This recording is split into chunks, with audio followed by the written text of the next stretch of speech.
winds give benefit and convoys assistance, do not sleep, but let me hear from you. Do you doubt that? Or Hamlet, in the trifling of his favor. Hold it a fashion and a toy in blood. A violet in the youth of primary nature. Forward, not permanent. Sweet, not lasting. The perfume and suppliance of a minute, no more. No more but so. Think no more. For he himself is subject to his birth. He may not, as unvalued persons do, carve for himself. For on his choice depends the safety and health of this whole state. Fear it, Ophelia. Fear it, my dear sister, and keep you in the rear of your affection, out of the shot and danger of desire. Charity's maid is prodigal enough if she unmask her beauty to the moon. Virtue itself scapes not calumnious strokes. Be wary then. Best safety lies in fear. Youth to itself rebels, though none else near. I shall the effect of this good lesson keep as watchman to my heart. But, good my brother, do not, as some ungracious pastors do, show me the steep and thorny way to heaven, whilst like a puffed and reckless libertine, himself the primrose path of dalliance treads, and recks not his own reed. No, fear me not. I stay too long. Here my father comes. A double blessing is a double grace. Occasion smiles upon us secondly. Yet here, Laertes, aboard, for shame. The wind sits in the shoulder of your sail, and you escape for. There. My blessing with thee, and these few precepts in thy memory. See thy character. Give thy thoughts no tongue, nor any unproportioned thought is apt. Be thou familiar, but by no means vulgar. Those friends thou hast in their adoption tried, grapple them to thy soul with hoops of steel. But do not dull thy palm with entertainment of each new hatched, unfledged compact. Beware Most humbly do I I take my leave, my lord. This above all, to thine own self be true. The time invites you, go. Your servants tend. Farewell. Ophelia, remember well what I've said to you. 'Tis in my memory locked, and you yourself shall keep the key of it. Farewell. What is Ophelia? He had said to you. So please you, something touching the Lord Hamlet. Nary well bethought. 'Tis told me it very oft of late given private time to you. And you yourself have your audience been most free and bounteous. What is between you? Give me up the truth. He hath, my lord, of late made many tenders of his affection to me. Affection. Oh, you speak like a green girl, unsifted in such perilous circumstance. Do you believe his tenders, as you call them? I do not know, my lord, what I should think. Mary, I'll teach you. Think yourself a baby. Tender yourself, more dear. Oh, you'll tender me a fool. My lord, he hath importuned me with love in honorable fashion. Aye, fashion you may call it. Go to. And hath given countenance to his speech, my lord, with almost all the holy vows of heaven. Set your entreatments at a higher rate than a command to parley. For Lord Hamlet, and few Ophelia, do not believe his vows, for they are brokers, not of that dye which their investments show, but mere implorators of unholy suits, breathing like sanctified and pious pods, the better to beguile. This is for all. I would not, in plain terms, from this time forth, have you so slander any moment leisure as to give words or talk with the Lord Hamlet. Look to it, I charge you. Come your ways. I shall obey, my lord.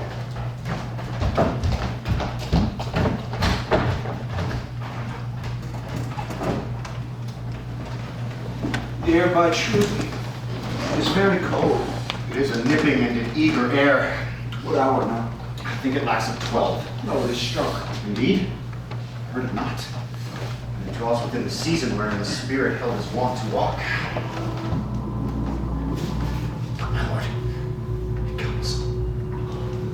Angels and ministers of grace defend us. Be thou a spirit of health, or goblin dead. Bring with thee airs from heaven or blasts from hell. Thou comest in such a questionable shape that I will speak to thee. I'll call thee Hamlet. king, father, royal Dane. Oh, answer me. Beckons you to go away with it, as if it's some impartment desire to you alone. Look with what courteous action it waves you to a more unmoved ground. But do not go with it. No, by no means. They will not speak, and I will follow it. Lord. Why? What should be the fear? I do not set my life in a pin's fee, and for my soul, what can I do to that? Being a thing immortal as itself, it weighs me forth again. I'll follow it. What if it tempt you to the flood, my lord? Or to the dreadful summit of the cliff that wheels o'er his base into the sea? And there assume some other horrible form which might deprive your sovereignty of reason and draw you into madness. Think of it. The very place puts toys of desperation without more motive into every brain that looks so many fathoms to the sea and hears roar beneath. It weighs me still. Go on! I'll follow thee. You shall not go, my lord. Hold off your heads. Be ruled. You shall not go. My faint cries out, makes each petty artery in this body as hardy as an human mind's nerve. Still my call. Unhand me, gentlemen. By heaven, I'll make a ghost of him that lets me. I say away! Go on. I'll follow thee. He waxes desperate with imagination. Let's follow. 'Tis not fit thus to obey. Hereafter, tribulation will come. Something is rotten in the state of Denmark. Heaven will direct it. Let's follow him.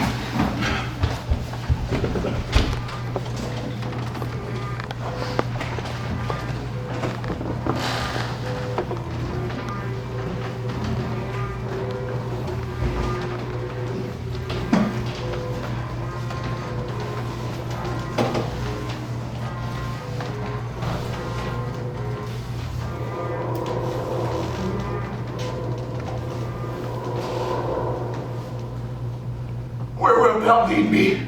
Speak! Go no further. Mark me. I am thy father's spirit, doomed for a certain term to walk the night, and for the day confined to fast and fires. But this eternal blazon must not be to ears of flesh and blood. List, list, oh list, if thou didst ever thy dear father love. Oh, God. Revenge is foul and most unnatural murder. Murder. Murder most foul as in the best it is, but this most foul, strange and unnatural. Haste to me to know it, that I with wings as swift as meditation, or the thoughts of love may sweep to my revenge. I find thee apt. 'Tis given out that sleeping in my orchard a serpent stung me, so the whole ear of Denmark is by a forged process of my death rankly abused. And know thou, noble youth, the serpent that did sting thy father's life now wears his crown. My prophetic soul, mine uncle. I, that incestuous, that adulterate beast, witchcraft of his wayward flavors gives so wicked wit and gifts that have the power so to seduce. One from shameful lust the will of my most seeming virtuous queen. Soft, methinks I scent the morning air. Brief let me be, sleeping within my orchard, my custom always of the afternoon. Upon my secure hour, thy uncle stole the juice of cursed heaven out of vial, and in the porches of my ears did pour the leprous distilment.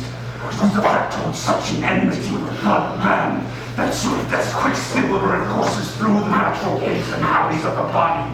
Cut off even in the blossoms of my sin, aroused, disappointed, unannealed. No reckoning made was sent to my account with all my imperfections over my head. Horrible, horrible, most horrible! If thou hast nature in thee, bear it not. Let not the royal bed of Denmark be a couch for luxury and damned incest. But howsoever thou pursuest this act, hate not thy mind, nor let thy soul contrive against thy mother up. Leave her to heaven, and to those thorns that in her bosom lodge to prick and sting her. Ere you wed at once, the glow rosy shows the mountain to be near and begins to pale its unaffectionate fire. Adieu,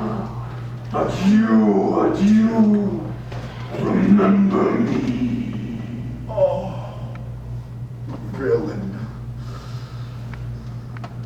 Villain. Smiling, dared villain. My table's meat.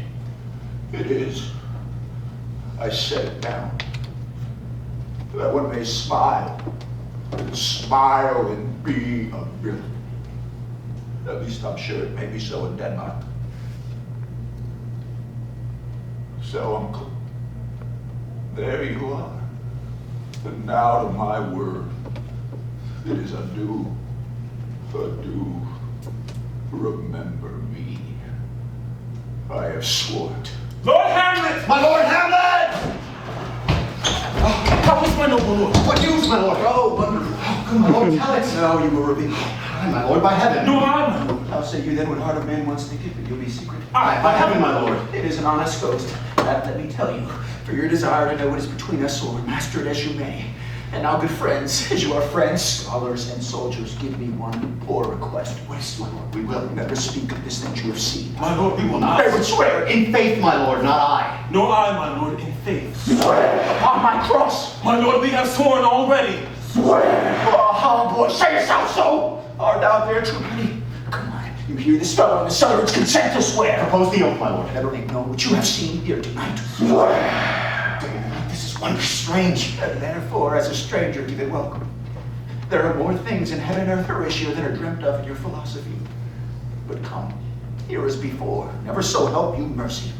How strange or odd summer I bear myself, as I perchance hereafter shall think meet to put an antic disposition on. That you, at such time, seeing me, never shall, with arms encumbered thus, or this head shake, or by pronouncing of some doubtful phrase, or such ambiguous giving unto note that you know aught of me, this do swear. Rest, rest, perturbed spirit. So, gentlemen, with all my love I do commend me to you. And what so poor a man as Hamlet is made to express his love and friending to you, God willing shall not lack. Let us go in together, but still your fingers on your lips, I pray. The time is out of joint. Oh, cursed spite, that ever I was born to set it right. Nay, come, let's go together.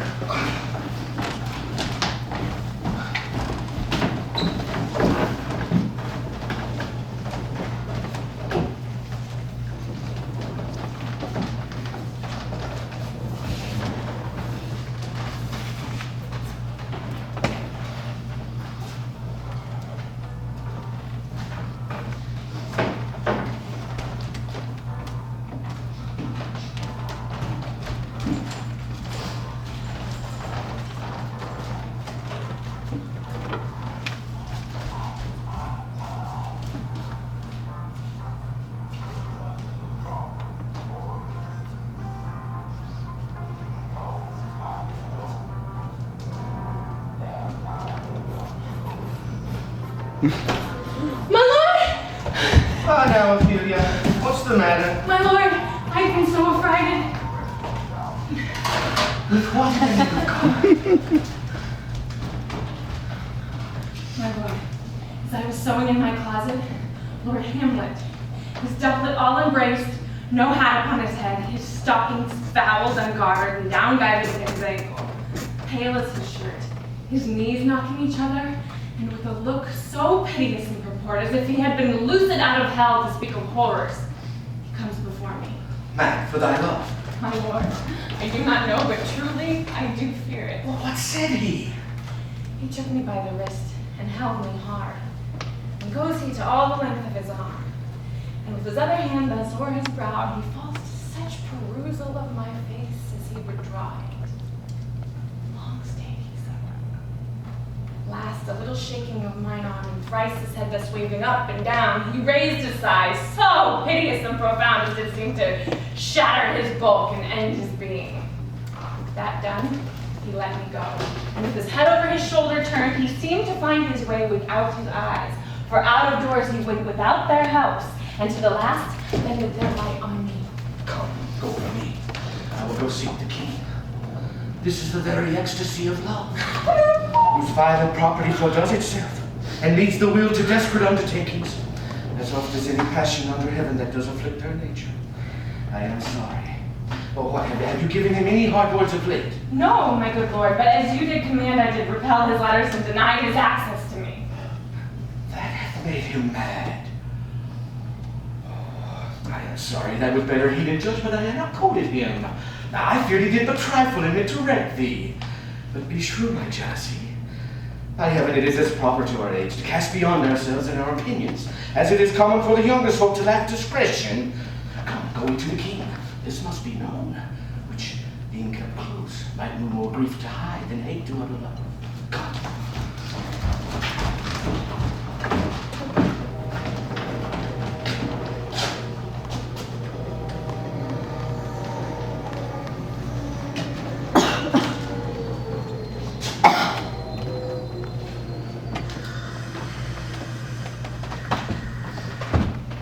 Welcome, dear Rosencrantz and Guildenstern.